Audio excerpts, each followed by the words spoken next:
Boa tarde, minhas queridas, boa tarde, meus queridos.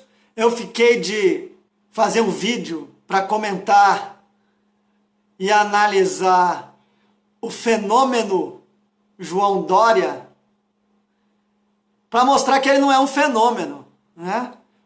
Definitivamente não é. Nada mais é o que se usa na política há anos, desde o século passado, que é uma coisa que se estabeleceu que se chama marketing político. Já viram falar nisso? O marketing político, a publicidade na política, ela é super importante.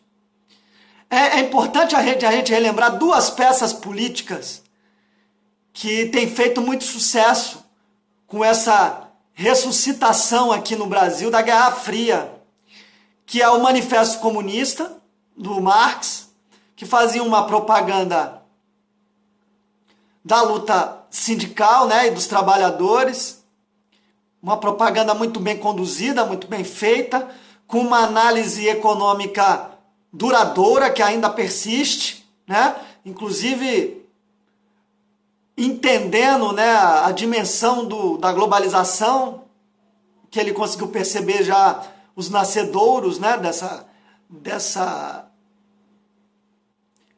economia, né, que já não tinha mais mercado, e ele vai, inclusive, fazer análises históricas muito determinantes para mostrar isso, fora outros fatores. E você vai ter no século XX o livro, que foi a grande marca da propaganda nazista, né, de extrema-direita nazista, que é o Mein Kampf do senhor Adolf, né, Adolf Hitler, que também foi uma peça de propaganda impressionante, né? Mas aqui no Brasil a gente costuma reproduzir isso. Temos que lembrar, por exemplo, que na década de 60, nós vamos ter aí um mestre da propaganda, né, que é o Jânio Quadros. O Jânio Quadros já tinha essa coisa, né? Nós tivemos outros momentos antes também, como é o caso que podemos lembrar muito bem do Bote o Quadro do Velhinho de Volta, né, que é do nosso Getúlio Vargas, e vários momentos assim. Quando veio a ditadura militar, que também se utilizou da propaganda, né?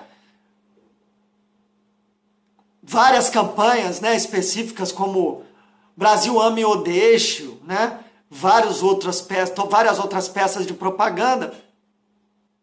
Você vai ir desenvolvendo, acaba o regime militar e você vai ter a eleição de um cara chamado Fernando Collor de Mello, que foi eleito pela propaganda política, né? Ele inventou a história de caçador de marajás, que se o povo brasileiro tivesse um pouco de preocupação e fosse analisar as medidas que ele tomou quando governador de Alagoas, definitivamente não teria votado nele, né? Aí veja que coisa interessante.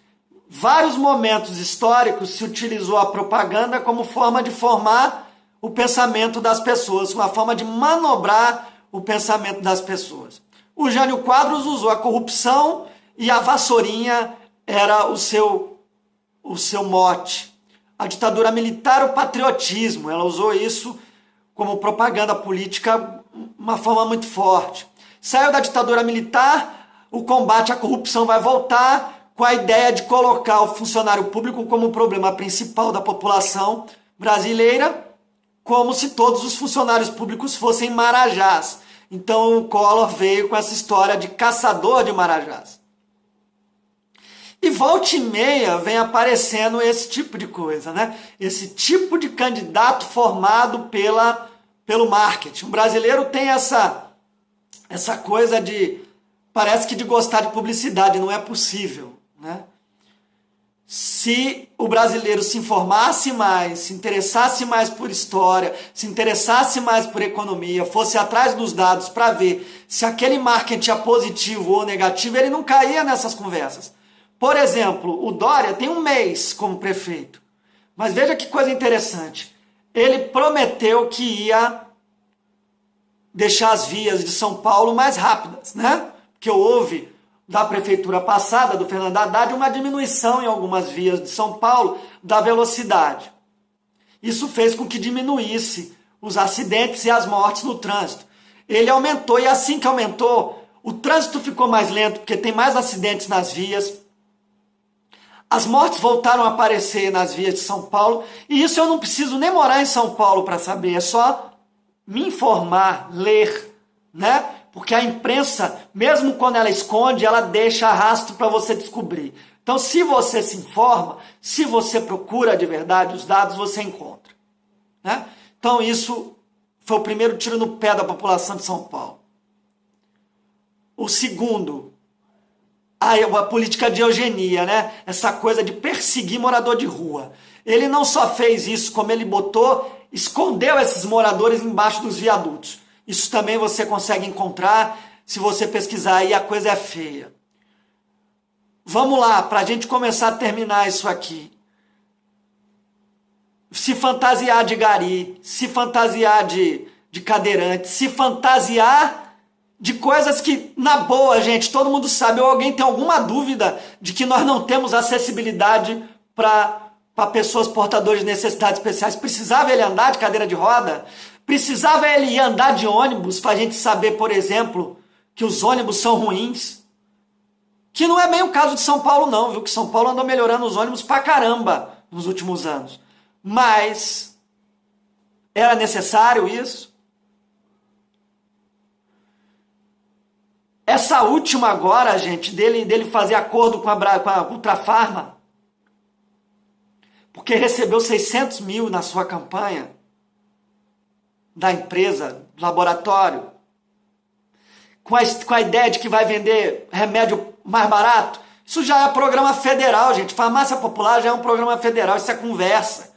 O próprio SUS já oferece remédio gratuito. Vamos deixar de ser manipulado, porque, sinceramente, a população brasileira é muito manipulada. Na verdade, se deixa manipular. Tá? E para terminar, tá gostando de pagar IPTU mais caro? IPVA mais caro? Imposto mais caro?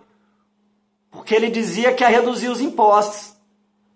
Passagem de ônibus mais cara. Tá feliz? Acorda, Brasil. Acorda, São Paulo.